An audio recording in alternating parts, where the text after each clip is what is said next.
ሰላም ጤና ይስጥልን የቻናላችን ቤተሰቦች፣ ዛሬ ወደ እናንተ ይዘንላችሁ የመጣነው ከተራ ማስደንገጫ ፊልም ለየት ያለ አእምሮአችሁን በጥብቅ የሚይዝና በሰው ልጅ ስነ ልቦና ውስጥ ስላለው ጥቁር ጥላ የሚተርክ ድንቅ አስፈሪ ፊልም ነው። ፊልሙ ዘ ባባዶok ይሰኛል። ብዙዎቻችን አስፈሪ ፊልም ስናስብ ወደ አእምሮአችን የሚመጣው ክፉ መንፈስ፣ ሰይጣን ወይም በራሳቸው የሚንቀሳቀሱ ቤት እቃዎች ሊሆኑ ይችላሉ። ነገር ግን በዚህ ፊልም ውስጥ ያለው ጭራቅ ከሁላችንም ቤት ይልቁንም ከሁላችን አእምሮ ውስጥ የማይጠፋ ትልቅ ምስጢር አለው። ይህ ፍጡር ዝም ብሎ ሰዎችን የሚያስፈራ ተራ ጭራቅ አይደለም። እሱ በውስጣችን የደበቅነው ትልቅ ስቃይና ሐዘን ህመም መገለጫ ነው። ዛሬ የዚህን እጅግ ተወዳጅ ፊልም ሙሉ ታሪክ፣ በውስጡ የደበቀውን አስደናቂ ምስጢር ፍንጮቹን በዝርዝር እያየን አብረን እንማማራለን። እስከ መጨረሻው አብራችሁን ቆዩ።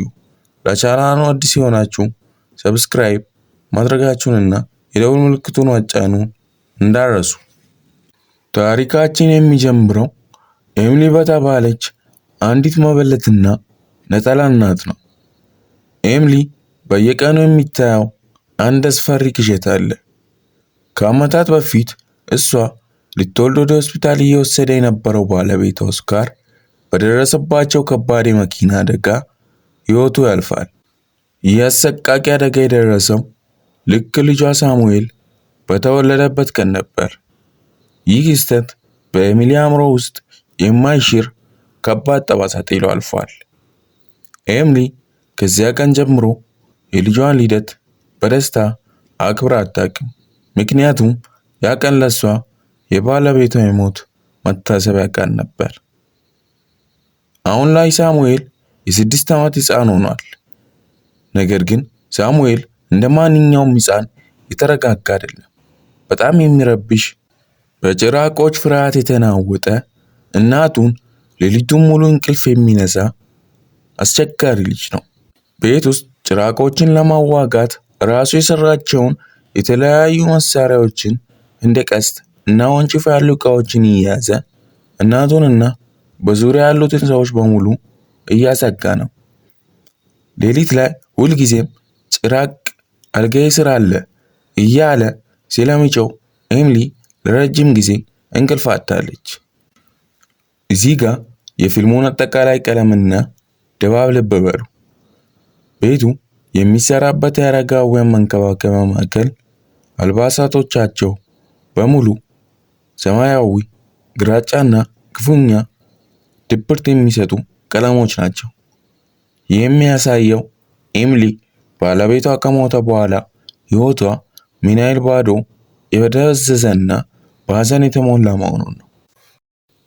ሳሙኤል በትምህርት ቤት ውስጥ እነዚህ መሳሪያዎች ይዞ በመገኘቱና ሌሎች ልጆችን በማስፈራራቱ ምክንያት ከትምህርት ቤት ይባረራል። የኤሚሊ እህቶችና ሌሎች ዘመዶች ቢሆኑ የሳሙኤል ባህሪ ስለሰለቻቸው እና ስላስፈራቸው ከእነሱ መራቅ ይጀምራሉ። ኤሚሊና ሳሙኤል በዚህ አስፈሪ ጨለማና ብቸኛ ቤት ውስጥ ከውጭ ዓለም ተቆራርጠው ብቻቸውን መኖር ይጀምራሉ። ማህበራዊ ሕይወታቸው ሙሉ በሙሉ ይቆማል። አንድ ቀን ማታ ሳሙኤል ከመተኛቱ በፊት የምታነብለትን መጽሐፍ ከመደርደሪያው ላይ እንዲያመጣ ትነግረዋለች። እሱም ከመጽሐፍ መደርደሪያ ላይ ከዚህ በፊት አይታው የማታውቀውን ደማቅ ቀይ ቀለም ያለውና ሚስተር ባባዶok የሚል ርዕስ ያለውን የሕፃን ተንቀሳቃሽ ምስል መጽሐፍ ያመጣላታል። ይህ መጽሐፍ እንዴት እዚያ እንደመጣ ግን ማንም የሚያውቀው ነገር የለም። በቤቱ ውስጥ ማንም የገዛው መጽሐፍ አልነበረም። ኤሚሊ መጽሐፉን ለልጇ ማንበብ ትጀምራለች። ነገር ግን መጽሐፉ ፍጹም ሕፃን አይደለም። ይልቁኑ በጣም የሚያስፈራና የሚረብሽ መልእክት አለው። መጽሐፉ ላይ እንዲህ የሚል ግጥም ተጽፏል። አንድ ሰው በሩን 3 ጊዜ ካንኳኳ ባ ባ ዱክ ዱክ ዱክ ብሎ ይጮሃል። አንዴ ካወቅከውና ወደ ህይወት ካስገባው በጭራሽ ልታስወግደው አትችልም። ሚስተር ባባዱክ በጥቁር ረጅም ኮት የተሸፈነ ትልቅ ባርኔጣ ያደረገ፣ ረጅምና ስለታም የብረት ጥፍሮች ያሉት አስፈሪ ፍጡር ሆኖ ነው የተሳለው። መጽሐፉ እየቀጠለ ሲሄድ ከቆዳ ስር እገባለሁ የሚልና ሰዎችን ወደ እብደትና ወደ ሞት የሚያደርሱ ዘግናኝ ስዕሎች ማሳየት ይጀምራል። ሳሙኤል ክፉኛ ይደነግጣል። ኤሚሊ በከፍተኛ ፍርሃት ተናውጣ መጽሐፉን በኃይል ዘግታው ከልጇ እይታ ተደብቀዋለች። ከዚያች አስፈሪ ምሽት በኋላ በቤት ውስጥ ነገሮች መለወጥ ይጀምራሉ። በሩ በራሱ 3 ጊዜ ይንኳኳል። በቤቱ ግድግዳዎች ውስጥና ከምድጃው ጀርባ የነፍሳት እና የበረሮች መንጋ በብዛት መውጣት ይጀምራል። ሳሙኤል ጭራቁ በቤቱ ውስጥ እያየው እንደሆነ ሊገላቸው እንደመጣ በከፍተኛ ድምፅ ይጮሃል። ኤሚሊ ግን ይህ ሁሉ የልጇ ምናብ፣ ፍርሃትና የእንቅልፍ እጥረት ያመጣው ቅዠት እንደሆነ ታስባለች። በመጨረሻም ድንጋጤዋ ሲበረክት መጽሐፉን ቀዳዳው ቁርጥራጭ አድርጋ በጓሮ ቆሻሻ ጋንዳ ውስጥ ጥላው ትመጣለች። ነገር ግን ፍርሃቱ ከቤቱ አልወጣም። ባባዱክን በቀላሉ በመቅደድ ማጥፋት አይቻልም። በሚቀጥለው ቀን ኤሚሊ በደጃፏ ላይ አንድ አስደንጋጭ ነገር ታገኛለች። ያ ቀዳዳ ጥላው የነበረው መጽሐፍ በሆነ እንግዳ ኃይል ተለጥፎ እና ተጠግኖ ተመልሷል። ኤሚሊ እየተንቀጠቀጠች ገጾቹን በድጋሚ ስትገልጥ በመጽሐፉ ላይ አዳዲስ የተሳሉ ምስሎችን ታገኛለች። የሚገርመውና ይበልጥ የሚያስፈራው ነገር ሲሎቹ ላይ ያለችው ራሷ ኤሚሊ ናት። ራሷ ኤሚሊ የቤታቸውን ተወዳጅ ውሻ ስታንቅ፣ ከዚያም ልጇን ሳሙኤል ስትገል፣ በመጨረሻም ራሷን በስለት አርዳ ስታጠፋ የሚያሳይ ዘግናኝ ስዕሎች ናቸው።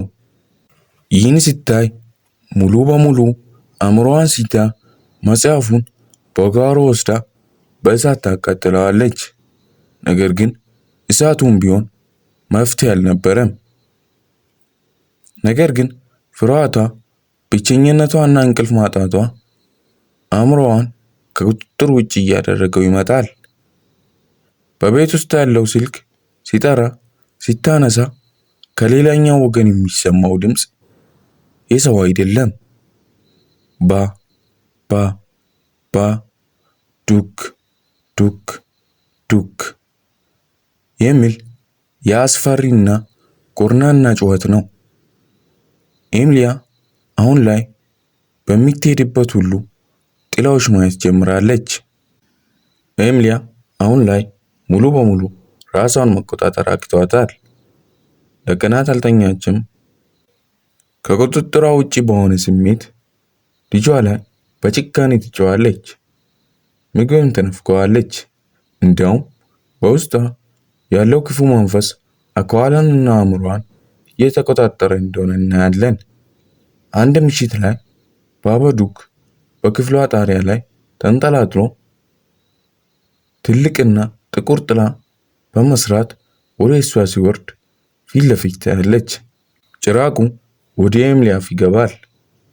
ኤሚሊያ አሁን ራሷን አይደለችም፣ ባባዱክን ተወርሳለች።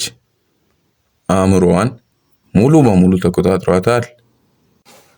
ባባዱክ ኤሚሊያን ሙሉ በሙሉ ከተቆጣጠረ በኋላ መጽሐፉ ላይ የተጻፈውን ያን አስፈሪ ትንቢት አንድ በአንድ መፈጸም ይጀምራል።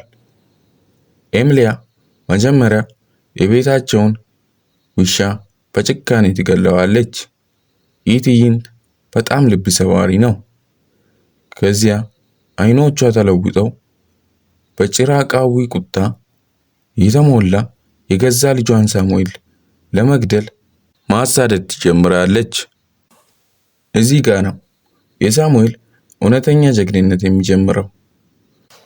የሁል ጊዜ እናቱን ሲያስቸግርበትና ሲያበሳጫት የነበረው ልጅ ራሱ የሰራቸውን ጥቃቅን መሳሪያዎችና ወጥመዶች አሁን እናቱን ወይም በውስጧ ያለውን ጭራቅ ለመከላከልና ለመያዝ ይጠቅመዋል። ሳሙኤል እናቱን ይወዳል። እሷን ለመጉዳት ሳይሆን በውስጧ ካለው ጭራቅ ሊያድናት ነው በቆራጥነት የሚታገለው። ሳሙኤል እናቱን በተለያዩ ወጥመዶች ካደናቀፋት በኋላ አልጋ ላይ በገመድ አስሮ ይይዛታል። ኤምሊያ ልታንቀው ስትሞክር ሳሙኤል ፍርሃቱን አሸንፎ ፊቷን በፍቅር እየዳበሰ እንዲህ ይላታል፣ እናቴ እወድሻለሁ። በውስጥሽ ያለው ጭራቅ እንዲገልሽ በጭራሽ አልፈቅድም።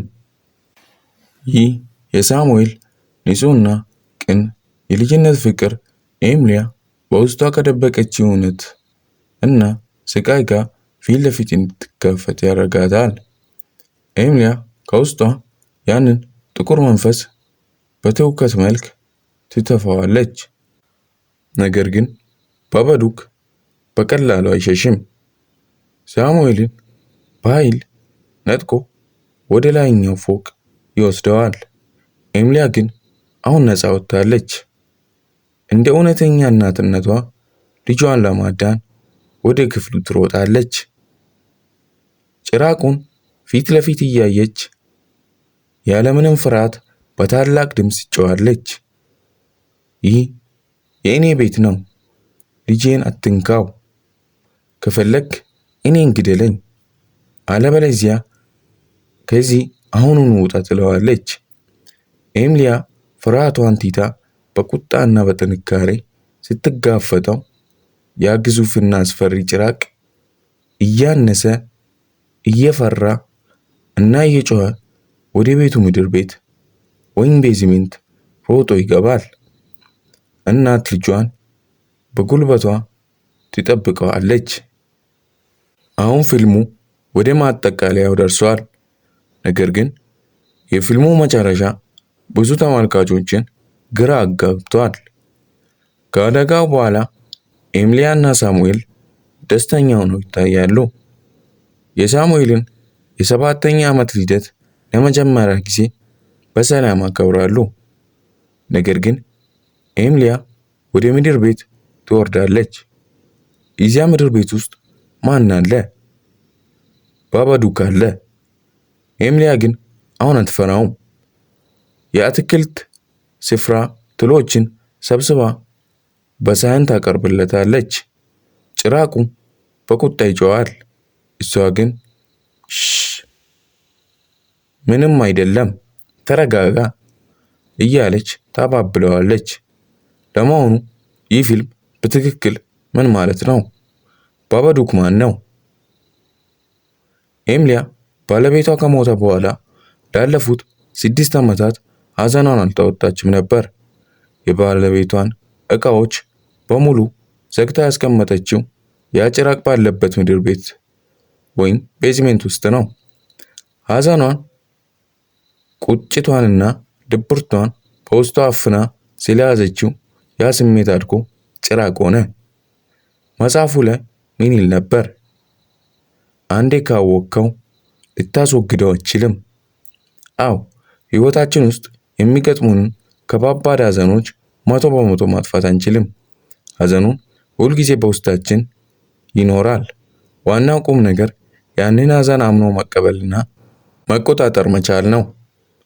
ኤምሊያ መጨረሻ ላይ ጭራቁን አልገደለችውም። ነገር ግን ምድር ቤት ውስጥ አስቀምጣው መኖር አውቃበታለች። ስታበላው የነበረው ትልም ያንን ህመም በየቀኑ አምኖ የመቀበል ምልክት ነው። የዛሬው ታሪካችን ይህን ይመስል ነበር። ቪዲዮን ከወደዳችሁት ላይክ እና ሼር ማድረጋችሁን አትርሱ። በሚቀጥለው ቪዲዮ እስከምንገናኝ ደህና ሁኑ።